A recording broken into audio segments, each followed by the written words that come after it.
There's a very specific kind of anxiety that comes with the Dice League.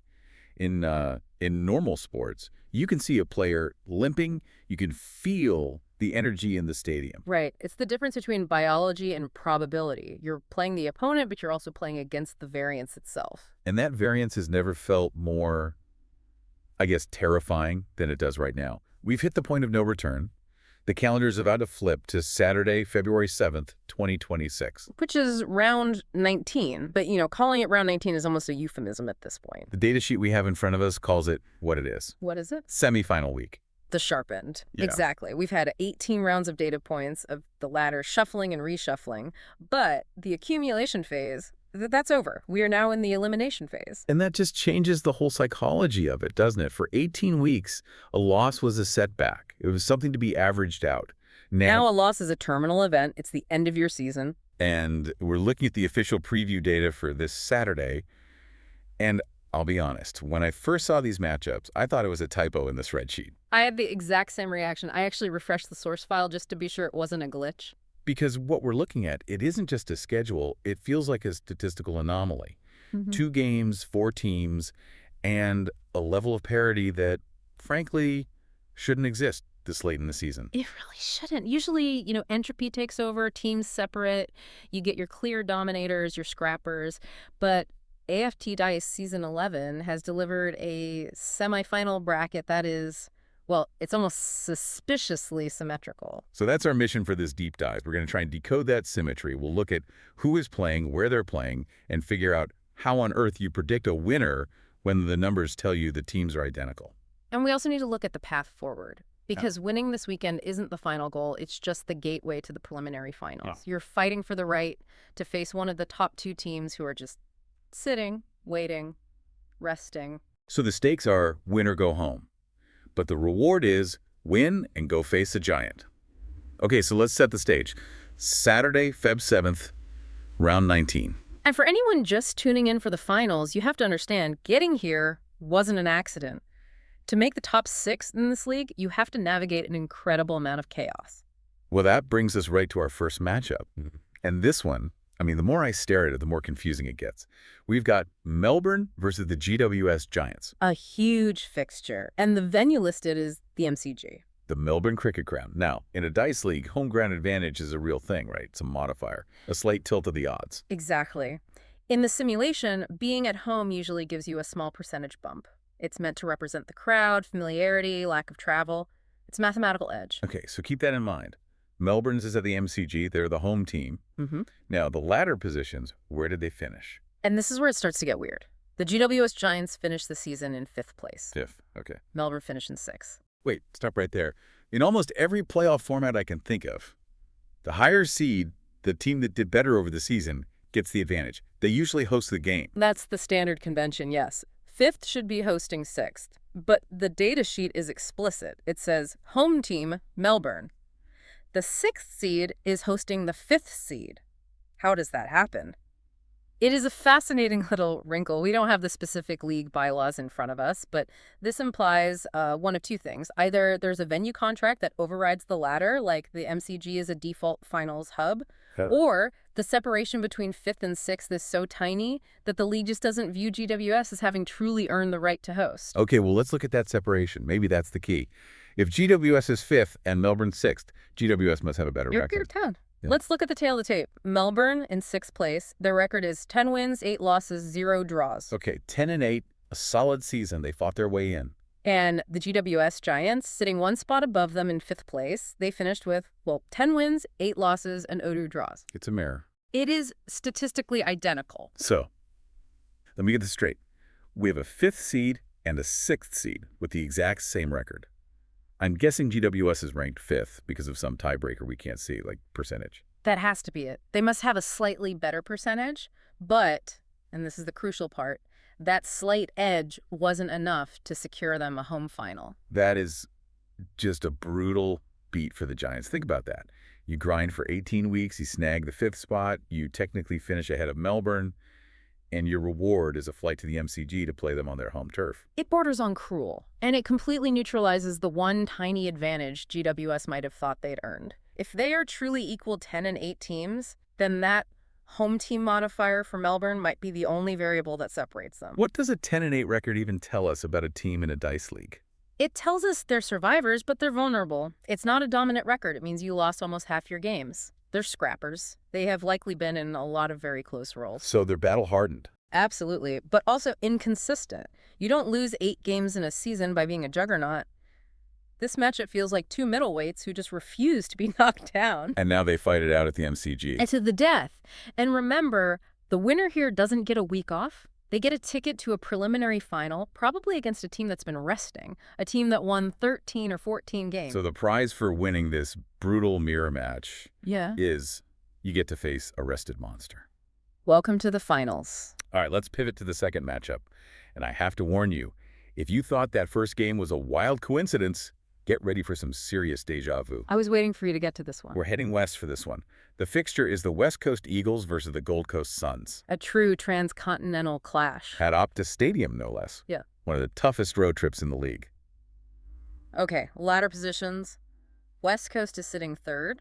Gold Coast is 4th. So this is the upper bracket of the weekend, the two teams that just missed out on that top 2 bye week. Now, I'm looking at their records, and I feel like I'm losing my mind. You're not going to tell me they have the same record, too, are you? I am absolutely going to tell you that. Lay it on me. The West Coast Eagles, 3rd place. 11 wins, 7 losses. Okay? The Gold Coast Suns, 4th place. 11 wins, 7 losses. It happened again. It's the exact same phenomenon. The 3rd and 4th seeds are locked in a statistical dead heat, just like the 5th and 6th seeds. This is what I meant by a statistical anomaly. What are the odds that after 18 rounds, our 2 semifinal matchups would feature teams with identical win-loss records to their opponents? It suggests the league has settled into these very rigid tiers. You've got the 11-win tier, which is West Coast and Gold Coast, and you have the 10-win tier with Melbourne and GWS. Is there a real difference between those tiers? Is an 11-7 team that much better than a 10-8 team? I think there is. Over a season, that one extra win is significant. It means one extra time. When a game was on the line, the Eagles and Suns found a way. They're just that little bit more trustworthy. Okay, so we have the heavyweight bout at Optus and the middleweight bout at the MCG. And at least in this West Coast game, the hosting seems to make sense. Yes, sanity prevails here. West Coast is 3rd, Gold Coast is 4th. West Coast is the home team at Optus. This follows the natural order of things. Let's talk about that travel penalty, though. Yeah. In a physical sport, flying from the Gold Coast to Perth is a nightmare. 5 hours, time zones.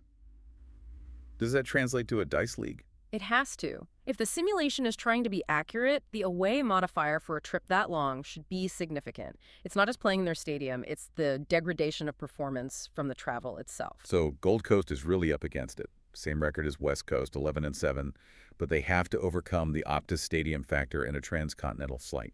It is a massive ask. But here's the counterpoint. Gold Coast won 11 games. You don't do that without winning on the road. They have proven they can roll high numbers in hostile territory. That's a good point. If their records are identical, Gold Coast has matched West Coast every step of the way this year. Precisely. And West Coast has lost 7 times. Optus isn't a fortress. It's not invincible. They've dropped games at home. Gold Coast will be looking at those 7 losses and thinking, they bleed, just like we do. I want to zoom out a bit. We've got these 2 games, Melbourne GWS, West Coast Gold Coast. Both feature identical records. What's the narrative here? Because it's not David versus Goliath. The narrative is the death of prediction. Explain what you mean by that. Well, usually an analyst looks for a mismatch, right? Team A has a better offense, Team B has a weak defense. That's where your prediction lives. But here, there is no discrepancy. There's no gap to exploit. Exactly. When the resumes are identical, the predictive models they break. We can't say West Coast is better than Gold Coast because the data says they're the same. So if you can't predict it based on form, what are you even watching for? You're watching for pure chaos. You're watching for the dice element in its purest form. When skill is equal, luck becomes the dominant variable. That is terrifying if you're a fan. Oh, it's a nightmare. If you're a West Coast fan, you want to be playing a team you're supposed to beat. You don't want to play your statistical twin. Because if you lose to your twin, it means it really did just come down to one bad roll. There's no other excuse. Let's go back to the preliminary finals for a second. Yeah. Does playing a mirror match in the semis help you or hurt you for the next round? That is the million-dollar question. I think there are two schools of thought. One is that a tough, grinding game against an equal opponent just exhausts you. You leave it all out there and you show up to the next round empty. The spent force theory. Right. But the other school of thought, and this is the one I tend to subscribe to, is that iron sharpens iron. If you have to fight tooth and nail just to survive against a team as good as you are, you enter that next game battle-hardened. You are dialed in. So whoever survives the Battle of the Tens at the MCG might actually be more dangerous than we think. I think so. If Melbourne or GWS comes out of that with a win, they'll have massive momentum. They just won a sudden death game. The top seeds might be rested, but they might also be cold. And for the West Coast versus Gold Coast winner, they'll have basically proven they are the leader of that entire 11-win pack. Exactly. The winner of that game proves they are the best of the rest. That's a huge confidence booster heading into a prelim against one of the top two. It's just fascinating that the bracket worked out this way. It's like the league is self-correcting. The 10-win teams sorted out, the 11-win teams sorted out, and the survivors move on. It's a very Darwinian structure. Survival of the fittest, literalized by the latter. I can't get past that GWS situation. Still stuck on that, huh? It really is. If you're the GWS coach, how do you even spin that? All right, team, we finished 5th, they finished 6th. Now get on the plane. Oh, you use it as fuel. You build a disrespect narrative. The league doesn't respect us. The schedule makers don't respect us. They ranked us 5th, but they're treating us like we're 7th. Us against the world. Exactly. And in sports, even Dice League's narrative can drive performance. If the GWS algorithm has a motivation variable, it should be maxed out right now. They're walking into the MCG with a massive chip on their shoulder. And for Melbourne, all the pressure's on them. Lower seed, gifted a home game. They have to win. If you lose at home to a team with the same record, that's a failure. Correct. The expectation shifts entirely to the home team. Melbourne is expected to hold serve. GWS is playing with house money. And over in the West, is it all on the Eagles? I think so. They're at home. They're the 3rd seed, the highest seed, playing this weekend. Everyone expects them to advance. If Gold Coast comes in and steals it, it's a catastrophe for West Coast. It's a glorious upset for the Suns. It's amazing how the exact same records create such different psychological landscapes. It all just comes down to the venue. Context is everything. The numbers are just ink on a page until you put them in a stadium. So Saturday, February 7th, 2026, round 19. The day everything changes. We've got Melbourne versus the GWS Giants at the MCG. The battle of the tens. And the West Coast Eagles versus the Gold Coast Suns at Optus Stadium. The battle of the 11s. 2 games, identical records in both. A perfect storm of symmetry. It really is. And I think the key takeaway for you, listening, is that these games aren't just about who moves on. They are a test of the league's integrity. Can the dice truly distinguish between two things that look exactly the same on paper? That's the whole philosophical question, isn't it? If the inputs are the same, should the outputs be? But they can't be. Someone has to win. And that's why we play the games, to force the universe to make a choice. So here's the final thought I want to leave you with as we count down to Saturday. We spent all season on analysis. Stats, form, ladder position. We try to turn this chaotic game into a science.